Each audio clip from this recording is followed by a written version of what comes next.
हम लोग पहले देसी बीज अपने यहाँ का ढूंढे। हम लोगों ने धान के सीज़न से स्टार्ट किया क्योंकि हमको ये लगता था कि धान करना सबसे आसान है प्राकृतिक खेती में।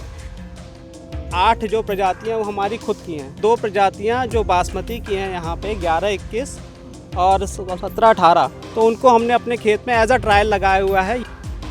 प्रोसेसिंग होते उसमें वैल्यू एड हो गई, तो वो प्रॉफिट जो बीच वाला आदमी ले रहा था वो प्रॉफिट सीधे फार्मर्स के पास जाए। अरहर की हम प्रोसेसिंग कराते हैं हाथ से। एक तो उसमें यूएसपी हो गई कि हाथ से प्रोसेसिंग है, और दूसरी बात ये जो उसकी न्यूट्रिएंट वैल्यू है वो ना ख़राब हो। टर्नओवर इस टाइम अगर देखें तो लगभग 8 लाख के आसपास का है। एक तरफ जहां देश का युवा बड़ी बड़ी कंपनियों में नौकरी करने की चाहत रखता है, वहीं बांदा के अतर्रा गांव में रोहित श्रीवास्तव ने बीटेक करने के बाद में गांव आना उचित समझा और यहां पर चालू किया एक फूड प्रोसेसिंग प्लांट। साथ में ही वो खुद फसलों को उगाते हैं और उनसे फूड प्रोसेसिंग करके लोगों तक अच्छा खाना मुहैया कराने का प्रयास करते हैं। उन्हीं से बात करते हैं कि किस तरह से उनका गांव की ओर आने का मन हुआ और कैसे फूड प्रोसेसिंग प्लांट की शुरुआत की। हम लोगों ने स्टार्ट किया है सिर्फ 2014 में।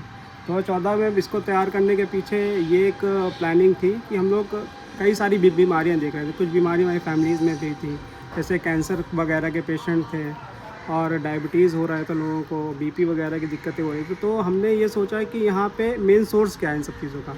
हमारे एरिया में कोई इंडस्ट्री तो है नहीं कि इंडस्ट्रियल वेस्ट की वजह से ये सब हो रहा है। तो हमें ये लगा कि एग्रीकल्चर ही एक ऐसा रास्ता है जहाँ से ये सब रोग हमारे पास आ रहे हैं। तो इसको हमने प्लान किया 2014 में कि, और यहाँ पे एक अन्ना प्रथा नाम की दिक्कत भी है, तो उसको रखा कि कैसे इस चीज़ को ठीक करके गौ आधारित खेती को हम कैसे आगे बढ़ाएं, लोगों तक अच्छा भोजन कैसे भेज पाएँ। तो इसमें ये भी था कि हम लोगों का फैमिली का पूरा प्लानिंग है इसमें मेरा केवल अकेले का योगदान नहीं है। कितने एकड़ की आपके पास में जो भूमि है और कितने प्रकार का जो है इसमें जो फसल है कितने प्रकार की उगाते हैं? ये हमारा जो टोटल एरिया है लगभग 8 एकड़ का है। तो हमने इसमें ये प्रयास किया कि अगर हमें प्राकृतिक खेती में आगे बढ़ना है तो हमें अपने देसी बीज को कैसे बचा के रखना है। तो हम लोगों ने स्टार्टिंग में ऐसा किया कि हम लोग पहले देसी बीज अपने यहाँ का ढूंढे।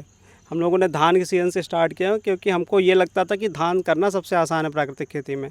तो हम लोगों ने जो हमारे यहाँ पहले जो बीज होते थे मतलब धान के, तो उनको हमने ढूंढा और उनको खुद यहाँ पे तैयार किया और उसको इस पर्पज़ के साथ तैयार किया ताकि हम दूसरे फार्मर्स को भी इसे दे सकें और उसको प्रोसेस भी करके उनका चावल भी बना सकें।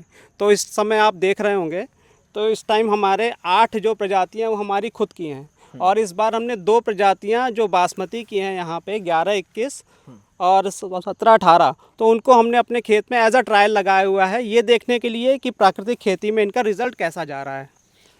और इसी परिप्रेक्ष्य में वैसे बात करें हम गेहूं की, तो गेहूं की भी हमारे पास 5 प्रजातियां हैं। प्रजाति की अगर बात करें जैसे काला नमक भी आपने लगाया हुआ है, ऐसे कितने प्रकार का धान लगाया हुआ है? ये हमारा लगा है महाचिन्नावर लगा है, गोविंद भोग लगा है, राम जवाइन लगा हुआ है, काला नमक लगा है, काला भात लगा हुआ है, सोनम लगा हुआ है, शरबती लगा हुआ है और बासमती की 2 प्रजातियाँ लगी हुई हैं। तो कुल मिलाकर के 10 प्रजातियों का। अच्छा, और उसके साथ में क्या उगा रहे हैं इस बार? और क्योंकि हमारा थोड़ा सा भराव वाला क्षेत्र है, क्योंकि अतर्रा को बोला जाता था कि ये धान का क्षेत्र है, तो इनमें यहाँ पे पानी का थोड़ा ज़्यादा है, इस वजह से हमारे यहाँ केवल धान होता है खेतों में और मेड़ों पे अरहर होती है, जिसमें अरहर की भी हमने 2 प्रजातियाँ हैं। जो एक हमारे यहाँ चिगरी करके बोलते हैं, देसी प्रजाति है, वो खाने में बहुत स्वादिष्ट होती है, वो है, और एक बलौधा जिसका साइज़ थोड़ा बड़ा होता है कि उसको करते हैं क्योंकि वो प्रोडक्शन में काफ़ी अच्छा देती है। तो जिस फार्मर को थोड़ा प्रोडक्शन का इशू रहता है तो हम उसको ये बताते हैं आप इसको लगा लीजिए। तो लगभग 1 एकड़ में अगर जैसे बात करें इसी की प्रजाति की, तो कितना ये मतलब कि उगा लेते हैं या कितना प्रोडक्शन हो जाता है? अब जैसे कि हमारा अरहर का अगर हम कॉन्टेक्स्ट ले लें तो हमारी पूरी अरहर जो मेड़ों पे होती है और 8 एकड़ के एरिया में लगभग 6 एकड़ में धान होता है, तो उन्हीं की मेड़ों पे हम लोग अपनी अरहर करते हैं। तो लगभग हमारी 3 क्विंटल के आसपास इसमें अरहर हो जाती है। और क्या उगा लेते हैं, क्योंकि आप तो पूरा फूड प्रोसेसिंग का यूनिट लगाए हुए हैं, तो किस तरह से और लाभ कैसे ले पा रहे हैं? जी, हमारा हमेशा से ये मोटिव रहा है कि फार्मर जो भी है अपनी क्रॉप को सीधे मार्केट में ना भेजे। अगर अच्छा फ़ायदा लेना है तो उसको प्रोसेस करके वो मार्केट में उतारे। जैसे कि कंपनीज है बड़ी बड़ी, तो वो लोग क्या करती हैं, हमसे ही मतलब हमारी क्रॉप लेकर प्रोसेस करके मार्केट में उतारती हैं। तो हमने अपने एक छोटे छोटे प्रोसेसिंग प्लांट्स लगा के रखे हैं। जैसे हमारी अरहर होती है तो अरहर को सीधे नहीं बेचते हैं, उसकी दाल बनाते हैं फिर बेचते हैं। जैसे हमारा धान हुआ तो धान को हम सीधे नहीं बेचते, उसका चावल बना के बेचते हैं। वैसे ही हम गेहूँ ले लें, गेहूँ का हम लोग आटा बनाया, हमने दलिया बनाई और कई सारी चीज़ जैसे बेसन बन गया चने से। तो ये सब करते हैं हम लोग, ताकि प्रोसेसिंग होते उसमें वैल्यू एड हो गई, तो वो प्रॉफिट जो बीच वाला आदमी ले रहा था वो प्रॉफिट सीधे फार्मर्स के पास जाए। किस तरीके से जो इतनी आपने वैरायटी लगाई है तो इनकी खासियत कैसे पता करते हैं? ये सरबती है, काला नमक है, तो इनका कुछ महत्व है और कैसे कितना ये पैदावार हो जाता है, किस तरह के इनकी खासियत क्या है? इस पे हमने 2 पॉइंट्स बनाए हुए हैं। एक ये है कि फार्मर के लिए क्या अच्छा है। अगर उसे उसके खेतों में दो फसलें होती हैं, जैसे कि खरीफ में भी लेना है, रबी में भी लेना है, तो हम उसे कहते हैं आप सोनम लगा लीजिए। और अब जैसे कि हम ग्राहक के पॉइंट ऑफ व्यू से देखें तो उसे न्यूट्रिशन चाहिए, स्वाद चाहिए। लेकिन अगर न्यूट्रिशन और स्वाद वाले में जो हमारी क्रॉप है उनमें टाइम ज़्यादा लगता है। जैसे गोविंद भोग है तो गोविंद भोग को ऑलमोस्ट 150 दिन लगता है।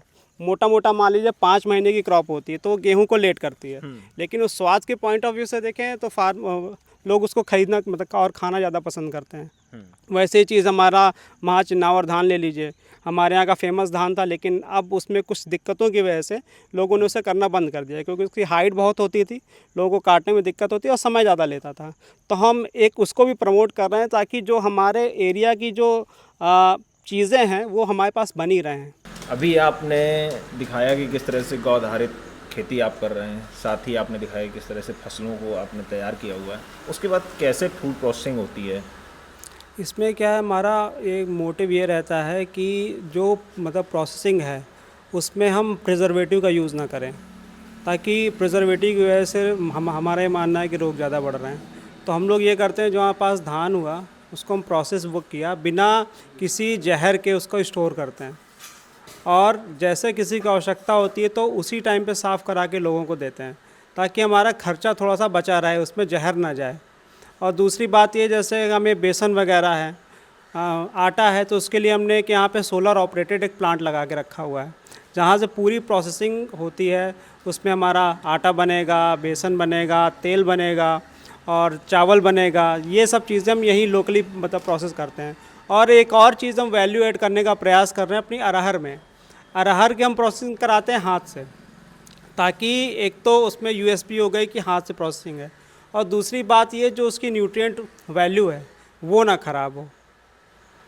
तो इसकी वजह से उसमें हमको अच्छा रेट भी हो जाता है और लोगों तक अच्छी चीज़ पहुंचती है।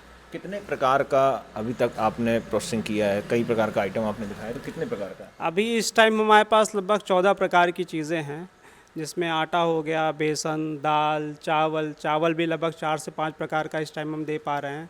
तेल हो गया, गाय का घी हो गया और दालें हो गई, ये सब मिला के लगभग 14 प्रकार की चीज़ें हैं जो हम प्रोसेस कर रहे हैं इस टाइम पर। अच्छा, इसकी डिमांड कहाँ पर है और कितना टर्नओवर हो जाता है इससे? डिमांड देखिए, हम लोग क्या करते हैं, एक तो हमारा मोटिव है कि लोगों तक अच्छा जाए, और समस्या हमारे साथ ये भी है कि अभी हम उतना उस मात्रा में स्केल नहीं कर पा रहे हैं। तो हमने एक व्हाट्सएप का ग्रुप बनाया हुआ है और उसमें अपनी चीज़ें डालते हैं, तो ये चीज़ें अवेलेबल हैं, तो हमें व्हाट्सएप से ही ऑर्डर आता है या फ़ोन से ऑर्डर आ गया, उनको सीधे जो है लोगों तक हम लोग दे देते हैं, पहुंचा देते हैं। टर्नओवर कितना होगा? टर्नओवर इस टाइम अगर देखें तो लगभग 8 लाख के आसपास का है, और हमने इस साथ में एक एफपीओ भी, ताकि हम इसको स्केल बुक कर पाएँ, तो हमने एक एफपीओ का भी किया नाबार्ड की सहायता से। तो हम इसमें फार्मर्स को जोड़ रहे हैं ताकि जो प्रोडक्शन हमें चाहिए वो करें और हम लोग उसको प्रोसेसिंग करके लोगों तक पहुंचा पाएँ। तो ये थे हमारे साथ में रोहित श्रीवास्तव जी, जिन्होंने बताया कि किस तरह से खेती से वो अर्निंग कर पा रहे हैं और साथ ही इस काम में उनके पूरे परिवार का सहयोग मिलता है। उनके चाचा, पिताजी वगैरह सारे लोग उनका जो है भरपूर सहयोग करते हैं, जिस कारण से वो इस कार्य को आगे बढ़ा पा रहे हैं। साथ ही आपको बता दें कि ये साथ में प्रोसेसिंग के कारण जो है लोगों को रोज़गार भी दे पा रहे हैं, जिससे लोग इनके साथ में मिलकर आर्थिक मजबूती पा रहे हैं। विकास पुरवार, गाँव जंक्शन, बादा।